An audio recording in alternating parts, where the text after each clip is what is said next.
Here's the response from Wall Street. Hate it. So Walmart has become the barometer for the health of the U.S. economy. Now, of course, so is the number of Big Macs sold and how many people flush their toilets during the Super Bowl. But like it or not, Walmart reflects where our country is headed. And right now...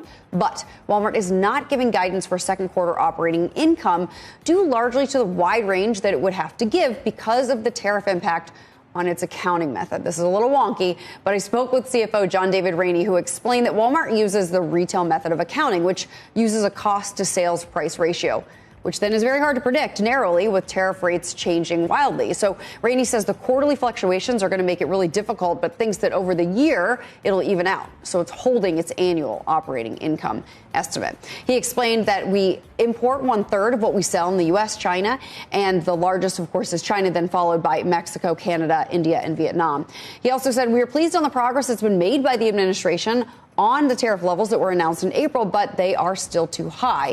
We will absorb some of the price increases, and suppliers will too, but consumers are likely to see some price increases, and that concerns us. So, yeah, Trump lost to China, and that means we all lost. And we all know Trump's fascination with China. China, China, China, China. I have to have my China. China, China, because China, China, China, China, China, China, China. China, China, China, China, China, China, China, China, China, China, China now, China, China. Walmart is raising prices, and while they say they will absorb some of the tariff-related increases, CNBC thinks it'll be less than 1% of the 30% increase that Trump left in place. And Walmart is a leading importer of Chinese goods in the U.S., so yeah, that means prices will go up 30%. And since Walmart sells everything from groceries to AR-15s, that's a pretty big sting. Now, I don't think I've ever been in a Walmart, but millions of Americans go every day. And that $100 grocery bill will now be $130, which means Americans will have to buy less or start selling Oxy to high school kids. I'm just kidding. The kids will have 30% less too.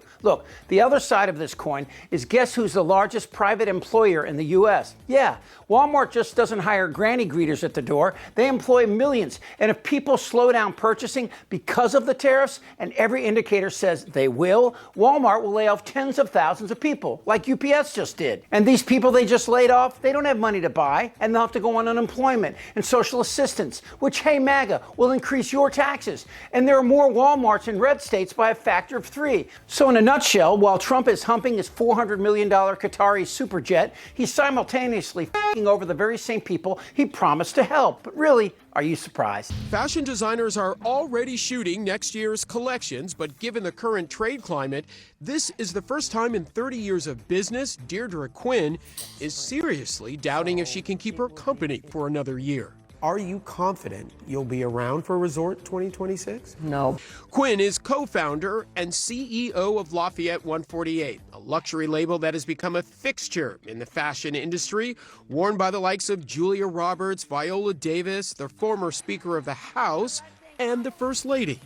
It's a brand now struggling. Despite the rollback on Chinese tariffs, Lafayette 148 is straining under the tariffs still in place. So what do you do? What is your strategy then going forward? Well, at the moment, it's to speak out.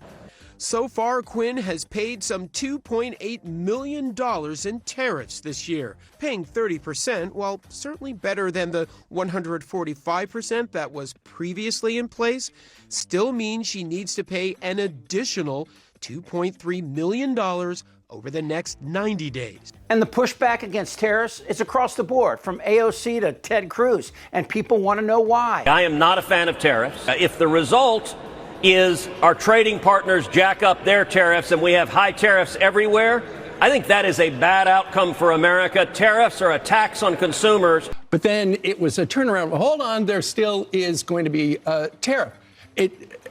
It's very clear that, you know, if you're one of those people who watches the ticker at the bottom of the frame, or you're thinking about your 401k, this is going to be a bad week. Tariffs are like whiskey. A little whiskey under the right circumstances can be refreshing. Too much whiskey under the wrong circumstances, and you end up drunk as a goat. When you first heard about tariffs, you probably wondered, why is he doing this? And truthfully, most Americans can't balance a checkbook, much less wrap their heads around macroeconomics, and neither can Trump. I have absolutely no idea. While his Wharton professor called him the dumbest goddamn student he ever had, and former Fed Chair Janet Yellen said he had no idea how the economy worked, Biden's economy had record Wall Street numbers, a 40% reduction in inflation over the last 12 months, low unemployment, and strong trading deals with our allies and even our enemies like China. I know you're scratching your head, unless, of course, you watch Fox News. Then your head has bigger problems. We've been talking about inflation for a long time, just how high prices have gone. When you put a tariff on a product, it is not that the other country gets taxed per se. It's that the cost gets pushed on to the consumer here in the United States. That's how it works. That is the economics of it. When people ask, what's the math? They say, oh, we're getting taxed. How are we getting taxed? I don't understand. It means that you're going to walk into Walmart, you're going to look at the product, and the price tag for the product that you want is going to cost more, not less. That's it. Yeah. It's that simple. And how former President Trump can speak the way he does about what he thinks the tariff is going to do, the idea that it's going to tax the Chinese or it's going to tax, it's just not the reality of the situation. So why did Trump do it and then undo it? Well, if you remember, Trump came into office promising he would annex Canada, Greenland, and Panama, all before invading Mexico. Dear President Trump, listen very carefully. Greenland have been part of the Danish kingdom for 800 years. It's an integrated part of our country. It is not for sale. Let me put it in words you might understand. Mr. Trump, fuck off. So right away, you knew some cerebral slippage had occurred and that we were in for some top-shelf Trump insanity.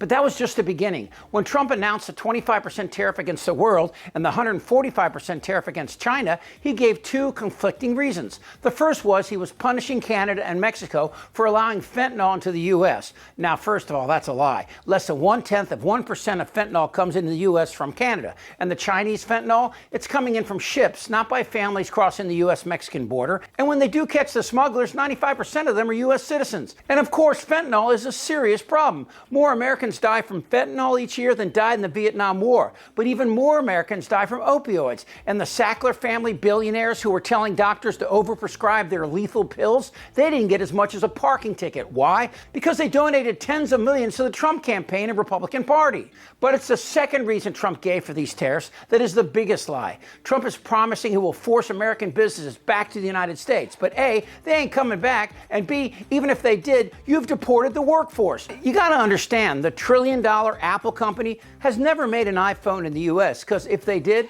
it would quadruple the price. The young people who make these phones in China work 60-hour weeks for $300 a month. $300. You really think we can get American young people to slave away for a number close to that? And manufacturers? Trump wants clothing to be made here, but we don't do that anymore. Nike has never made a shoe in the U.S. because if they did, Michael Jordan couldn't afford it. So why did Trump raise tariffs? Look at the market before the tariffs. It's at 44,000. That number dropped by nearly 15% after he announced the tariffs and rebounded by 8% after he paused them. So what happened in there? Before the tariffs were announced, people like Dairy Queen sold her stocks, and then before he paused them, she purchased them back. And it wasn't just her. Hundreds of people close to Trump did the same and made millions. It's illegal, but if you think Pam Bondi, who was bribed by Trump to not prosecute Trump University and then lobbied for Qatar for 4 years, will give a shit? I could be a stupid person. As you know, Walmart has greeters at their door. Except I wonder now if they'll go from, hi, how are you today, to something more appropriate like, hey, it's not us. Goddamn right. That is crazy.